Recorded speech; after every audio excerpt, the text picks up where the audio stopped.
I wasn't even supposed to be live today. I wasn't even supposed to be at home today. I wasn't supposed to be doing any of this today. However, Hoyverse had different plans, dude. I didn't realize they were dropping the animated short today, dude. I woke up this morning with a beautiful cat laid next to me. Very adorable. And I checked Twitter. If you missed it, chat, you can see my reaction to Skirk's animated short on YouTube already. I just recorded it before streaming. So good. I'll keep it a buck, dude. I follow the Genshin Impact lore. You'll know I do. As much as humanly goddamn possible. Bro, I went to Japan for 3.5 weeks. I feel like now that I've come back and I'm getting back into it, dude, timelines are confusing the f out of me, especially after this short. Timelines are confusing me, dude. There's definitely things that I missed in it because my brain is kind of jumbled up into 10 million different places after watching it, and I don't know who came first, the chicken or the egg, aka Skirk or the Traveler. In my head, I always thought the Traveler would have come first, but now it makes a lot of sense that Skirk came first because of the timelines of everything. We're gonna watch Cat with Blue Hat's video, 10 things you missed in Skirk's animated short Star Odyssey, and see exactly what I missed because I think there would have been a lot. So let's take a look here. The first scene shows the universe outside of Teyvat, which seems corrupted, indicated by the red color. Yeah, this is crazy, by the way. I thought this was looking up from Teyvat at the red sky through the barrier. It's not. This is from the outside. We've seen this red universe where Marwika punched a hole in the sky. We indeed did. It looks incredible, dude. This gives more proof to the theory of Teyvat being shielded from a corrupted universe. Yes, and also more proof to the fact that Teyvat is an ark to protect everybody inside it, right? Which is also a very interesting point. In which case, the fake sky exists to protect Teyvat as well as to prevent anybody from leaving or entering. Yes, indeed.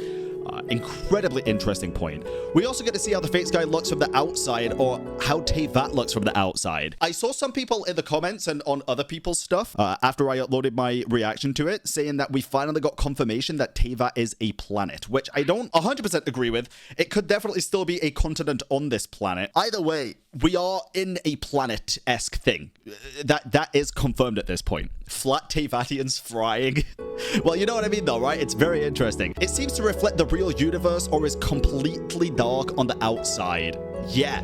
Such as that it can safely hide the planet from the rest of the universe. I had this exact theory not long ago. If you'll remember when Marwika punched a hole in the fake sky, I had this exact theory that Teyvat was being, like, the planet was being shielded by to be able to blend in with the rest of the universe, kind of like Harry Potter's invisibility cloak. The fake sky from the outside was completely reflective of the universe, so that if anybody was like flying past it, they wouldn't even know it was here. Very glad to get this kind of confirmation on that. It's very cool.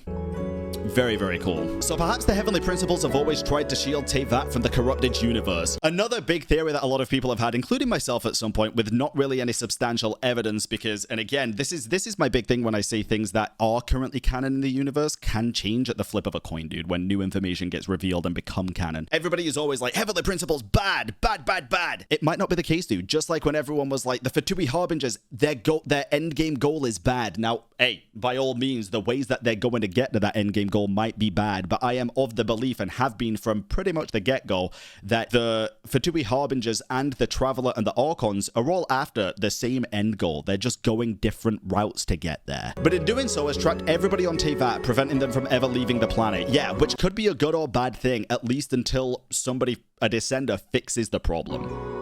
I'm very curious about the Heavenly Principles now.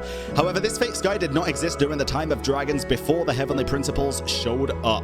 We also know that dragons used to travel between stars at the time with their spaceships. Yeah, spaceships. Spaceships, another big talking point after the 5.7 trailer, dude. Jesus. So the Heavenly Principles had to make sure they won't do that anymore. Yes, indeed. The one speaking to Skirk in the beginning is very likely Surtalogi, one of the 5 sinners of Kamriar. Yeah, dude, his voice in GP, by the way, sounds incredible. He declares Skirk is not worthy of being called a Descender. Yet, that is such a huge plot point and talking point. He very clearly says you're not, like, you can't be considered a Descender yet, which is such an interesting point. We've known from the Narcissan Croint's quest that a Descender is not simply somebody who just descends into Teyvat that is an outsider. They have to have the will, an ability to be able to change fate. Since it was him who opened the fake sky for her to enter Teyvat instead of her own self. Which, by the way, does this mean that the Traveler themselves opened the fake sky to Teyvat to descend into it? This opens up so many questions, by the way, about the Traveler and, well, the siblings in general. Does that mean that Surtalogi is a Descender? Oh, the lore is getting lore heavy. It's getting very convoluted and confusing. So far, we know that Descenders have the will to rival an entire world. Yes, indeed. This is something Rene of the Narcissan Kreuz Ordo discovered in his research. Based kid, dude. Just because someone is from beyond Teyvat does not automatically make them a descender. True, it doesn't. We've known that for a while now. Well, we've thought we've known that for a while now, I guess. Research notes don't exactly prove anything. This is kind of proof, I guess. It backs up the point heavily. Heavily. Surtalogi also states descenders to have power to reshape the fate of the world. Indeed. Indeed. Skirk doesn't seem to have such a will and hence is labeled a trespasser by Surtalogi. Oh, it's so interesting. However, he also mentions her not being a descender yet, so she could become one later. Yeah, I'm so glad he brought this up, dude. That is one of the most interesting points of this whole trailer for me. What if she does become a descender? God. The more interesting thing is that the Traveler's sibling only came to Teyvat because the heavens responded to the summoning. The reason why there are records about your brother in Irminsul. It might have something to do with Conria. Apparently, Conria was his first destination when he arrived in this world. Just to clarify here, this is because I'm pretty sure Cat with Blue Hat uses Lumine as the MC, and this is referencing the Abyss sibling, not just Aether in general, obviously. That might confuse a lot of people, sadly, because in a lot of the official materials, Aether is canonically shown as the main character. If they were to switch between Lumine and Aether as the MC in all of the promotional arts and stuff, people would get so confused. There is no canonic MC. I honestly think Lumine as MC is goated, but yes, that's why. Plus, he only came to this world because the heavens responded to the summoning. Exactly. So them not being a descender could be because Kamriar invited them to Teyvat. That is true. That is true. While the Traveler could have arrived on their own following the twin, which is why they are a descender. The shining light could be Surtalogi talking to Skirk. Bro, I want to see Surtalogi so bad. So bad. I want to see what it looks like. Or perhaps it is the real cosmic sun around which the planet of Teyvat orbits. Oh, that's interesting. You think the sun might also be corrupt? Surtalogi's ability to open the fake sky for anyone to enter Teyvat is also interesting. It is. It's incredible. However, this is very likely not the first time someone from Kamriar did this. I would definitely agree with that. It is implied that the Crimson Moon dynasty of Kamriar regularly dealt with outsiders and even had an orphanage for them. Arlecchino is one such descendant of an outsider from beyond Teyvat. The broken rocks around Skirk are also very likely parts of Teyvat's real moon. Yes, I would imagine so, yeah. For sure. It could be the remnants of the Eternal Moon based on the Song of the Welkin Moon web event. That would be sick. This moon's fall caused massive floods all over Teyvat, which would only happen if the gravitational force exerted by a real moon suddenly stops. Yep. It's also interesting how she's shown to have her abyssal hands and legs before she entered Teyvat. Oh, that's a good point. So in some promotional material that Hoyo posted a couple of days ago, or yesterday maybe, it was shown that Skirk, from what we can gather, lost her limbs during training with Surtalogi, or at least before this moment, of course. It was heavily implied that it was during training with Surtalogi, and she can use the power of the Abyss to literally regenerate her limbs. Dude, if Dainsleif lost half of his goddamn face, that'd be so interesting. God. Dude, the lore over the past couple of days has been so intense. So intense. I love it. Hi. A recent official post revealed that she creates her arms and legs using the Abyss if she ever loses them. Yeah, because she was also saying that Tartaglia can't do it because he has to remain in Teyvat. He can't utilize the power of the Abyss to that extent, right? Pretty sure. This is why she never uses a full power against Child, since she knows he can't grow his arms back like her. Yeah, I haven't pre-watched. This was just very public information like yesterday. Seeing the curvature of the fake sky, it could also be that Teyvat is a round planet. No! What do you mean it's not flat? No! This needs to be said because most people in Teyvat think their world is flat. God damn it, dude. It's not flat. An NPC in the academia is even researching to prove Teyvat is round and not flat. Yo, they know more than the rest of them, dude. Hey, they going deep on this shit. They're going deep. However, we also know that Teyvat is the name of a continent of this planet. Yes, so Teyvat probably is flat. Kind of. No, not really. So perhaps the fake sky is only protected the continent of Teyvat and not the whole planet. I don't think so based on this, what we've just seen. I think it's probably protected the whole planet because then it wouldn't make sense for it to be concealed within the entire universe. Because then the problem comes, what if somebody approaches from the other side and it's not concealed? They're going to see everything. Yeah, it doesn't make sense to me. I think the fake sky is covering the entire planet. I really do. And the rest of the planet without the fake sky is what is likely considered the Dark Sea. So think of the planet having a continent covered like a hemispherical dome, and that is what Teyvat likely looks like. Let me see. So this would be Teyvat with the... Nah, I don't think so. Like, respectfully, I don't think this makes any sense at all, because then it ain't protecting shit. It technically could be, because obviously if you come from this side, you couldn't get to Teyvat from here, I guess, because it'd be concealed as well, but I just don't see this adding up. I would love to be wrong, because this would be so interesting to how this could possibly work. The place she enters, Teyvat, has a huge spiraling cloud. Yeah, kind of like the wish animation, right? Similar to spiraling clouds when we make a wish. Everything about this looks very, very similar. Very, very similar. There are various theories which try to explain the wish system. This could be one of them, dude. Many agree it has something to do with the fate of these characters. Perhaps because Surtalogi allowed Skirk into Teyvat, she also became part of the Ermin Soul. I haven't even thought about this plot point, actually. Which meant her fate is now tied to Teyvat and will be recorded in the Ermin Soul. Interesting point, especially because he used the wording, you are not, considered a descender yet. I don't know, dude. Interesting. However, when the Traveler makes such a wish, the character's fate becomes theirs to control.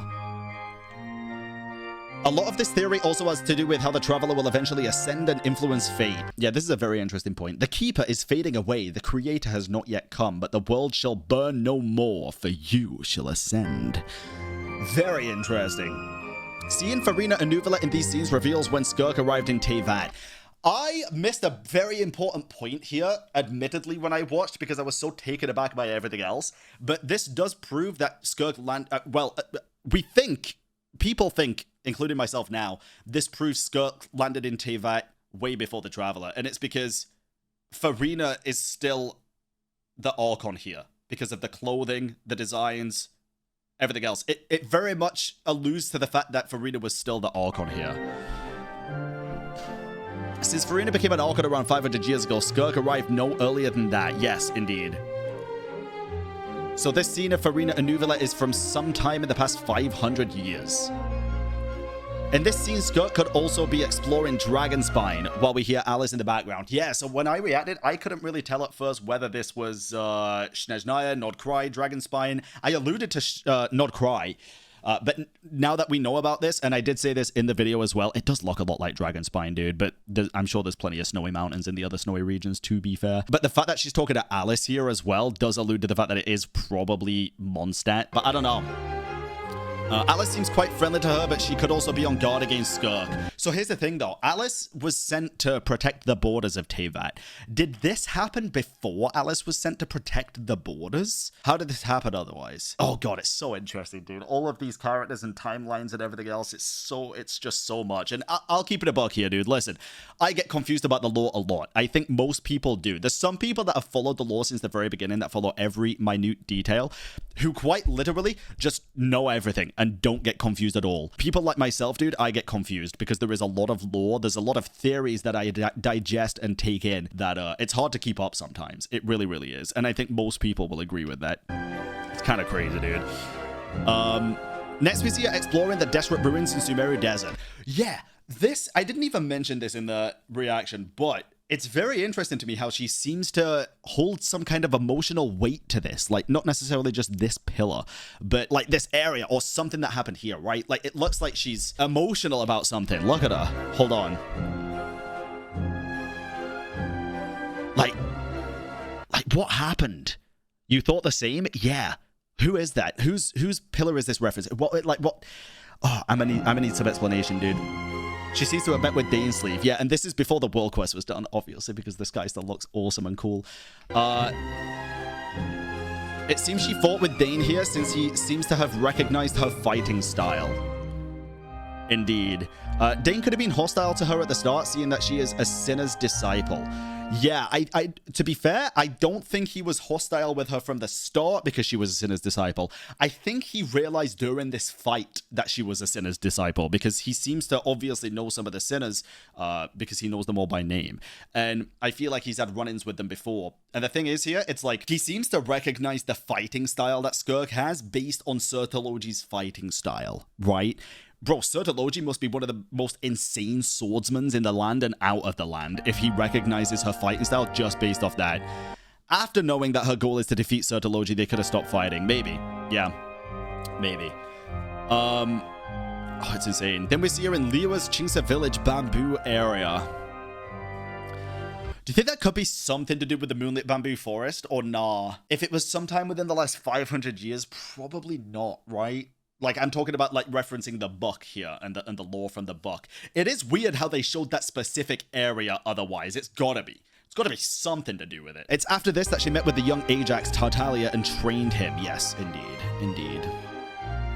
By the way, can I just put this out there as well? It was shown that she seems to have some kind of, like, fin on her back now. Could it be that the fin is just a part of her original body that hasn't managed to fully grow back yet? Like, she can revive her own limbs, right? She always had it. She had it as a child in the Twitter post. Yeah, exactly. As a child, yes, it could have grown when she grew as well, but maybe it got, like, cut off or something, or damaged, and she's growing it back. Or maybe, like you say, maybe it is just the whale tail that we see. It's just a very interesting point.